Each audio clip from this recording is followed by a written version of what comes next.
ಹಲವಾರು ಪ್ರೆಸ್ ಮೀಟ್ಗಳಲ್ಲಿ, ವೇದಿಕೆಗಳಲ್ಲಿ ಮಾದೇವ ಸಿನಿಮಾದ ಬಗ್ಗೆ ನಾವು ಹಂಚ್ಕೊಂಡಿದ್ದೀವಿ. ಬಹುಶಃ ನಾವು ತುಂಬಾ ಮಾತಾಡಿದ್ವಿ. ಇನ್ನು ಸಿನಿಮಾ ಮಾತಾಡಿದೆ 25 ದಿನ ಅಂತ ಇದೊಂದು ಕಾರ್ಯಕ್ರಮ ಮಾತಾಡ್ತಾ ಇದ್ವಿ. ಎಲ್ಲರಿಗೂ ತುಂಬ ಹೆಮ್ಮೆ ಪಡುವಂಥ ಒಂದು ಸನ್ನಿವೇಶ ಇದು. ಬಹುಶಃ ನನಗೆ ಈ ಒಂದು ಸಂದರ್ಭದಲ್ಲಿ ಅನ್ನಿಸ್ತಾ ಇರೋದಿಷ್ಟೇ, ಒಂದು ಒಳ್ಳೆಯ ಸಿನಿಮಾ ಮಾಡಿದ್ವಿ, ಪ್ರತಿಯೊಂದು ತಂಡಕ್ಕೂ ನಾವು ಮಾಡಿರೋ ಸಿನಿಮಾ ದಿ ಬೆಸ್ಟ್ ಅಂತ ಅನಿಸುತ್ತೆ. ಎಲ್ಲ ಒಳ್ಳೆ ಕಲಾವಿದರು ಚೆನ್ನಾಗಿ ಆ್ಯಕ್ಟ್ ಮಾಡಿದರು ಅಂತ ಅನಿಸುತ್ತೆ. ಆದರೆ ಆ ಸಿನಿಮಾನ ಜನರಿಗೆ ತಲುಪಿಸೋವರೆಗೂ ನಮ್ಮ ಪರಿಶ್ರಮ ಇದೆಯಲ್ಲ, ಅಲ್ಲಿ ಎಲ್ಲೂ ನಾವು ಸೋಲಬಾರ್ದು. ಒಂದು ಸಿನಿಮಾ ಮಾಡಿ ಮುಗಿದ ತಕ್ಷಣ ನಮ್ಮ ಜವಾಬ್ದಾರಿ ಮುಗೀತು ಅಂತ ಅಲ್ವೇ ಅಲ್ಲ. ಈಗಿನ ಸಂದರ್ಭಗಳಲ್ಲಿ ಮೊದಲು ಹಂಗಿತ್ತು, ಒಂದು ಸಿನಿಮಾ ಕುಂಬಳಕಾಯಿ ಹೊಡೆದ್ಬಿಟ್ರೆ ಆ ಸಿನಿಮಾ ರಿಲೀಸ್ ಆಗಿದೆ ನಮಗೆ ಗೊತ್ತಾಗ್ತಾ ಇರಲಿಲ್ಲ. ನಮ್ಮ ಟೈಮಲ್ಲಿ ಒಂದು ಸೆಲೆಬ್ರಿಟಿ ಶೋ ಇರ್ತಿರ್ಲಿಲ್ಲ. ಪ್ರೆಸ್ ಮೀಟ್ಗಳಂತೂ ತುಂಬ ವಿರಳ. ನಮಗೆ ಎಲ್ಲ ರಿವ್ಯೂಸ್ಗಳು ಬರೆದ್ರೆ ಶುಕ್ರವಾರ ಭಾನುವಾರ ಪೇಪರಲ್ಲಿ ಮೀಡಿಯಾದವ್ರು ಏನು ಬರೆದಿದ್ದಾರೆ ನಮ್ಮ ಬಗ್ಗೆ ಅಂತ ನಾವು ಹುಡುಕ್ತಾ ಇದ್ವಿ. ಅಷ್ಟೇ ಹೊರತು ನಮ್ಗೆ ಯಾರಿಗೂ ಭೇಟಿನೇ ಆಗ್ತಾ ಇರಲಿಲ್ಲ. ಬಟ್ ಇವತ್ತಿನ ದಿನಗಳಲ್ಲಿ ಸಿನಿಮಾ ಮಾಡೋದು ಎಷ್ಟು ಮುಖ್ಯನೋ, ಸಿನಿಮಾವನ್ನು ಜನರಿಗೆ ತಲುಪಿಸೋದು ಕೂಡ ಅಷ್ಟೇ ಮುಖ್ಯ. ನನಗನ್ಸಿದ್ದು ಈ ಸಿನಿಮಾದಲ್ಲಿ ಇರುವಂಥ ಒಬ್ಬ ನಾಯಕ ಏನಿದಾರಲ್ಲ, ಅವರು ಕೇವಲ ತೆರೆ ಮೇಲೆ ಮಾತ್ರ ನಾಯಕರಾಗಿರಲಿಲ್ಲ, ಈ ಸಿನಿಮಾವನ್ನು ಜನರಿಗೆ ತಲುಪಿಸೋದಲ್ಲಿ ಕೂಡ ಅವರೇ ನಾಯಕರು ಅಂತ ನನಗನ್ಸುತ್ತೆ. ಒಂದು ಜವಾಬ್ದಾರಿನ ಒಬ್ಬ ನಾಯಕ ಹೊತ್ಕೊಳ್ಳೋದಿದೆಯಲ್ಲ, ಈ ಸಿನಿಮಾ ನಂದು, ಈ ಇದನ್ನು ಜನಕ್ಕೆ ತಲುಪಿಸ್ಲೇಬೇಕು, ಅಷ್ಟು ಮಾತ್ರ ಅವ್ರ ಹೋರಾಟ ನಿಲ್ಲಿಲ್ಲ ಅಂತ ನನಗನ್ಸುತ್ತೆ. ಪ್ರಮೋಷನ್ಗೋಸ್ಕರ ಇವರು ಓಡಾಡಿದ್ದು, ಊರೆಲ್ಲ ತಿರುಗಾಡಿದ್ದು, ದೇವಸ್ಥಾನಗಳಿಗೆ ಹರಕೆ ಕಟ್ಕೊಂಡಿದ್ದು, ಅಷ್ಟು ಮಾತ್ರವಲ್ಲದೆ ಮತ್ತೊಂದಿಷ್ಟು ಸವಾಲುಗಳು ಅವ್ರಿಗೆ ಒಡ್ಡುತ್ತಾನೇ ಇತ್ತು.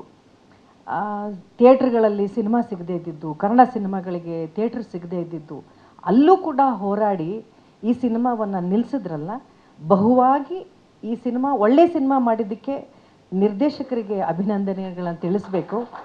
ಈ ಸಿನಿಮಾ 25 ದಿನ ಓಡ್ತಾ ಇದ್ದಿದ್ದಕ್ಕೆ ವಿನೋದ್ ಅವ್ರಿಗೆ ನಾನು ಕಂಗ್ರ್ಯಾಚುಲೇಷನ್ಸ್ನ ತಿಳಿಸಲೇಬೇಕು. ಖಂಡಿತವಾಗ್ಲೂ ಇದು ಅವ್ರ ಪ್ರಯತ್ನ ಅಂತ ನಾನು ಅಂದ್ಕೊಳ್ತೀನಿ. ಇನ್ನು ಜನ ತುಂಬ ಒಳ್ಳೆಯ ರೀತಿಯಲ್ಲಿ ಈ ಸಿನಿಮಾವನ್ನು ಪ್ರೋತ್ಸಾಹ ಕೊಟ್ಟಿದ್ದಾರೆ. ಆಗಲೇ ಹೇಳಿದಾಗೆ ಹೌದು, ನಮ್ಮ ಮನೆಯಲ್ಲಿ ತುಂಬ ಶೀಲ್ಡ್ಗಳಿದ್ದಾವೆ, ಹೆಮ್ಮೆ ಆಗುತ್ತೆ. ಆಗಿನ ಕಾಲದಲ್ಲಿ ನಾವು ಯಾವುದೇ ಒಂದು ಪುಟ್ಟ ಸಿನಿಮಾ ಮಾಡಿ, ನನ್ನ ತಾಯಿಲ್ಲದ ತವರು ಅನ್ನುವಂಥ ಒಂದು ಪುಟ್ಟ ಬಡ್ಜೆಟಿನ ಒಂದು ಸಿನಿಮಾವನ್ನು 100 ದಿನ ಆಚರಿಸ್ಕೊಂಡಾಗ ಡಾಕ್ಟರ್ ರಾಜ್ಕುಮಾರ್ ಅಪ್ಪಾಜಿಯವರು ಬಂದಿದ್ದರು ಶೀಲ್ಡ್ ಕೊಡೋಕ್ಕೆ. ಕನ್ನಡ ಸಿನಿಮಾ ಒಂದು 100 ದಿನ ಓಡಿದೆ ಅಂದಮೇಲೆ ನಮ್ಮ ಹೆಮ್ಮೆ ಅಲ್ವಾ ಅಂತ ಅಪ್ಪಾಜಿಯವರೆಲ್ಲ ಬಂದು ನಮಗೆ ಶೀಲ್ಡ್ ಕೊಡೋರು ಅಂದರೆ ನಾವು ಎಷ್ಟು ಒಳ್ಳೆಯ ದಿನಗಳನ್ನ ನೋಡ್ಕೊಂಡು ಬಂದಿದ್ದೀವಿ ಅಂತ.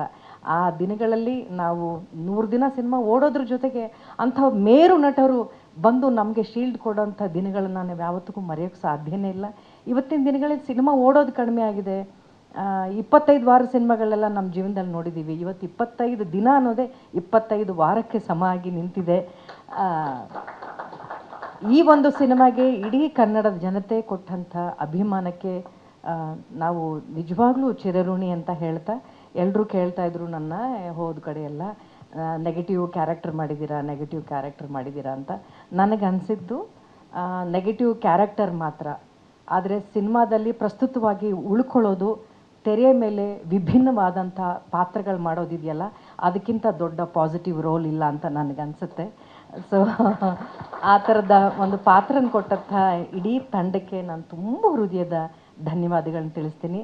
ಅಷ್ಟು ಮಾತ್ರ ಅಲ್ಲ, ಈ ಸಿನಿಮಾಗೆ ತುಂಬ ದೊಡ್ಡ ಬೆನ್ನೆಲುಬಾಗಿ ನಿಂತಿದ್ದು ಹಲವಾರು ವಾವ್ ಫ್ಯಾಕ್ಟರ್ ಈ ಸಿನಿಮಾಗಳಲ್ಲಿ. ವಿನೋದ್ ಅವರು ತುಂಬ ವಿಶೇಷವಾಗಿ ಅವ್ರ ತಂದೆ ಪ್ರಭಾಕರ್ ಅನ್ನೋದನ್ನು ಎಲ್ಲರೂ ನಾವು ಮರೆಯೋಕ್ಕೆ ಸಾಧ್ಯ ಇಲ್ಲ. ಆವಾಗ ಎಲ್ಲ ಜ್ಞಾಪಿಸ್ಕೊಳ್ತಾನೆ ಇರ್ತೀವಿ ಪ್ರತಿ ಫ್ರೇಮಲ್ಲಿ. ಆದರೆ ಒಬ್ಬ ಮಗನಾಗಿ ಅವರ ತಂದೆಯನ್ನು ಜ್ಞಾಪಿಸಿದ್ದಿದೆಯಲ್ಲ, ಆ ಜವಾಬ್ದಾರಿ ಅವ್ರನ್ನ ಹೊತ್ತಿದ್ದಿದೆಯಲ್ಲ, ಅದು ತುಂಬ ವಿಶೇಷವಾಗಿತ್ತು.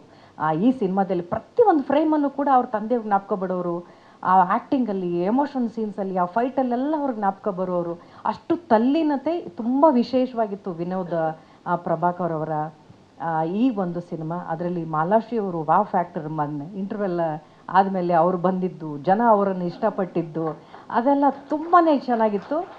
ಆಮೇಲೆ ಒಂದು ತುಂಬ ವಿಶೇಷವಾಗಿ ನಾನು ತಿಳ್ಕೊಂಡ ಹಾಗೆ ನಾನು ಸ್ಮರಿಸಬೇಕಾಗಿದ್ದು, ಒಬ್ಬ ನಾಯಕ ನಟ ಈ ಸಿನಿಮಾಗೆ ಒಬ್ಬ ವಿಲ್ಲನ್ ಪಾತ್ರ ಮಾಡಿ ನಾನು ಇದಕ್ಕೆ ಸಾಥ್ ಕೊಡ್ತೀನಿ ಅಂತ ಬಂದಿದ್ರಲ್ಲ ಕಿಟ್ಟಿ ಸರ್ ಅವ್ರನ್ನ ನಾವೆಲ್ಲರೂ ಕೂಡ ನಿಜವಾಗ್ಲೂ ಅವರ ಆ ಸಪೋರ್ಟ್ ಇದೆಯಲ್ಲ, ಆ ಸಪೋರ್ಟ್ ನಿಜವಾಗ್ಲೂ ತುಂಬ ದೊಡ್ಡದು. ಆ ಸಪೋರ್ಟ್ ಮಾಡಿದ್ದಾರೆ ಅವರು. ಒಬ್ಬ ನಾಯಕ ನಟರು, ಅವ್ರು ಎಷ್ಟು ಸಿನಿಮಾಗಳು ನೋಡಿದ್ದೀನಿ ನಾನು. ಅವ್ರ ನಟನೆಗೆ ಅಭಿಮಾನಿ. ಗೌಡ್ರು ಅನ್ನೋ ಸಿನಿಮಾದಲ್ಲಿ ನನ್ನ ಅಳಿಯನ ಪಾತ್ರ ಮಾಡಿದರು. ನಾನು ಆಗಲೇ ಹೇಳ್ತಾ ಇದ್ದೆ, ನೀವು ತುಂಬ ದೊಡ್ಡ ಕಲಾವಿದರಾಗಿ ಬೆಳಿತೀರಿ ಅಂತ. ಅವ್ರ ನಾಯಕರಾದಾಗಲೂ ಹೇಳಿದ್ದೆ ನಾನು. ನಾನು ಆವತ್ತೇ ನಿಮಗೆ ಹೇಳಿದ್ದೆ, ನಿಮ್ಮ ಅಭಿಮಾನಕ್ಕೆ, ನಿಮ್ಮ ಅಭಿನಯಕ್ಕೆ ನಾನು ಅಭಿಮಾನಿ ಅಂತ. ಅಂಥ ಕಲಾವಿದರನ್ನ ಈ ಒಂದು ಸಿನಿಮಾದಲ್ಲಿ ಒಬ್ಬ ವಿಲನ್ ಆಗಿ ನೋಡೋದು ಕೂಡ ತುಂಬ ದೊಡ್ಡ ಸಪೋರ್ಟ್ ಕಿಟ್ಟಿಯವ್ರ ಕಡೆಯಿಂದನೂ ಕೂಡ ಸಿಕ್ಕಿತ್ತು. ಇನ್ನು ಸೋನಾಲ್ ತುಂಬ ಮುದ್ದಾಗಿ ಆ್ಯಕ್ಟ್ ಮಾಡಿದ್ದಾರೆ, ತುಂಬ ಮುದ್ದಾಗಿ ಕಾಣ್ತಾರೆ. ನಾನು ತುಂಬ ಕಡೆ ಹೇಳಿದ್ದೀನಿ, ನಾಯಕಿಯರಿಗೆ ಪರದೆ ಮೇಲಿರುವಂಥ ಸ್ಪೇಸ್ ತುಂಬಾ ಕಡಿಮೆ ಆಗಿದೆ. ಆ ಸ್ಪೇಸನ್ನು ಕೊಟ್ಟದ್ದು ನಿರ್ದೇಶಕರು ಉಪಯೋಗಿಸ್ಕೊಂಡಿದ್ದು ಸೋನಾಲ್ ಅಂತ ಹೇಳ್ತೀನಿ. ಈ ಸಿನಿಮಾಗೆ ನಿಮ್ಮೆಲ್ಲರ ಪ್ರೋತ್ಸಾಹ ಬಹುಶಃ ಮಾತಿನಲ್ಲಿ ಬಣ್ಣಿಸೋಕೆ ಸಾಧ್ಯನೇ ಇಲ್ಲ. ಡೈರೆಕ್ಟ್ರಿಗೆ ಮತ್ತು ವಿನೋದ್ ಅವರಿಗೆ ಈ ಸಿನಿಮಾ ಎಷ್ಟು ಮುಖ್ಯ ಅನ್ನೋದನ್ನು ನಾನು ತುಂಬ ಹತ್ತಿರದಲ್ಲಿ ನೋಡಿದ್ದೀನಿ. 2-3 ವರ್ಷದ ಹಿಂದೆ ಈ ಸಿನಿಮಾ ನಾವು ಶುರು ಮಾಡಿದ್ದು ಅಂತ ಅನಿಸುತ್ತೆ. ಶೂಟಿಂಗ್ ಸ್ಪಾಟಲ್ಲಿಂದ ಹಿಡಿದು, ಶೆಡ್ಯೂಲ್ ಬ್ರೇಕ್ ಆದಾಗಲಿಂದ ಹಿಡಿದು ಪ್ರತಿದಿನ ನನ್ನ ಶೂಟಿಂಗ್ ಸೀನ್ ಮುಗಿದಾಗಲೂ 1 ಗಂಟೆ ನಾವಿಬ್ಬರು ಫೋನಲ್ಲಿ ಮಾತಾಡ್ತಾ ಇದ್ವಿ. ಇವತ್ತು ಆ ಸೀನ್ ಅಷ್ಟು ಚೆನ್ನಾಗಿ ಬಂತಮ್ಮ, ಇಷ್ಟು ಚೆನ್ನಾಗಿ ಬಂತಮ್ಮ ಅಂತ. ಅದಾದಮೇಲೆ 1 ವರ್ಷ ಎಲ್ಲೂ ಇರ್ತಾನೆ ಇರಲಿಲ್ಲ. ಮತ್ತೆ ಒಂದಿನ ಯಾವುದೋ ಶೂಟಿಂಗಲ್ಲಿ ಹೋದಾಗ ಮತ್ತೆ ಗಂಟೆಗಟ್ಟಲೆ ಫೋನಲ್ಲಿ ಮಾತಾಡ್ತಾ ಇದ್ವಿ. ಅಂದರೆ ಒಂದು ಒಳ್ಳೆಯ ಸಿನಿಮಾಗೋಸ್ಕರ, ಒಂದು ಒಳ್ಳೆಯ ಕೆಲಸಕ್ಕೋಸ್ಕರ ಅವರಲ್ಲಿದ್ದಂಥ ತುಡಿತ ಇದೆಯಲ್ಲ, ಆ ತುಡಿತನೇ, ಅದರ ಪ್ರತಿಫಲನೇ ನಾವಿವತ್ತು ಇಲ್ಲಿ ನಿಂತಿದ್ದೀವಿ 25ನೇ ದಿನದ್ದು ಅಂತ ನನಗನ್ಸುತ್ತೆ. ಈ ತುಡಿತ, ಈ ಪ್ರೀತಿ, ಈ ಶ್ರದ್ಧೆ ನಿಮ್ಮನ್ನು ಇನ್ನೂ ಎತ್ತರಕ್ಕೆ ಕರ್ಕೊಂಡು ಹೋಗುತ್ತೆ. ವಿನೋದ್, ನೀವಾಗಲೇ ಹೇಳ್ತಾ ಇದ್ರಿ 23 ವರ್ಷದ ನನ್ನ ಶ್ರಮ ಅಂತ. ನೀವು ಕಣ್ಣಲ್ಲಿ ನೀರು ತುಂಬಿಕೊಳ್ತಾ ಇದ್ರಲ್ಲ, ಬಹುಶಃ ಇನ್ನು 25 ವರ್ಷ ಇನ್ನು ಮುಂದಕ್ಕೆ ನಿಮ್ಮ ಜೀವನದಲ್ಲಿ ಆನಂದ ಬಾಷ್ಪ ಮಾತ್ರ ಬರಲಿ ಅಂತ ನಾನು ಆ ಭಗವಂತನಲ್ಲಿ ಬೇಡ್ಕೊಳ್ತೀನಿ.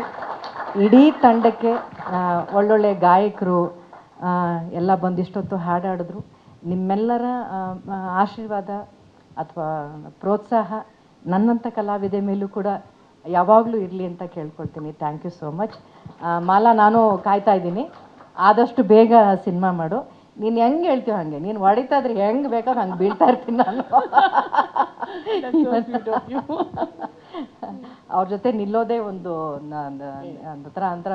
ನಾನು ಅವ್ರ ಜೊತೆ ಸಿಂಧೂರು ತಿಲ್ಕ ಮಾಡಿದಾಗ ಇವ್ರು ಶಾರ್ಟ್ಗಳು ಬಂದಾಗಲೆಲ್ಲ ನಮ್ಮನ್ನೆಲ್ಲ ಅವ್ರ ಕಾಂಬಿನೇಷನ್ ಶಾರ್ಟು ತೆಗಿತಾ ಇರಲಿಲ್ಲ. ಯಾಕಂದ್ರೆ ಅವ್ರು ಅಷ್ಟು ಬ್ಯುಸಿ, 2 ಫ್ರೇಮಲ್ಲಿ ಆ್ಯಕ್ಟ್ ಮಾಡಿಬಿಟ್ಟು ಇನ್ನೊಂದು ಸಿನಿಮಾಗೆ ಹೊಟ್ಟೋಗ್ಬಿಡೋರು.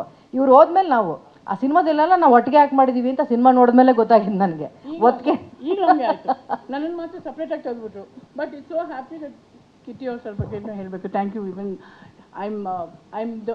I'm also one of the part ನೀವು ಆ್ಯಕ್ಟ್ ಮಾಡಿರೋ ಪಿಕ್ಚರಲ್ಲಿ. So nice. Thank you so much sir. Thank you. ಸ್ವಾದಿಷ್ಟತೆಯ ಸ್ವಾದ, ತಾಜಾತನದ ಆಹ್ಲಾದ, ಉತ್ತಮ ಆರೋಗ್ಯ ಮತ್ತು ಹೆಚ್ಚಿನ ರೋಗ ನಿರೋಧಕ ಶಕ್ತಿಯ ವೃದ್ಧಿಗೆ ಈಗ ನಿಮಗೆ ಸಿಗುತ್ತಿದೆ ಉತ್ತಮ ಗುಣಮಟ್ಟದ ಪೌಷ್ಟಿಕಾಂಶ. Shri Vaidik millet health mix. ಇದು ಸಿರಿಧಾನ್ಯಗಳ ಸಂಪತ್ತು.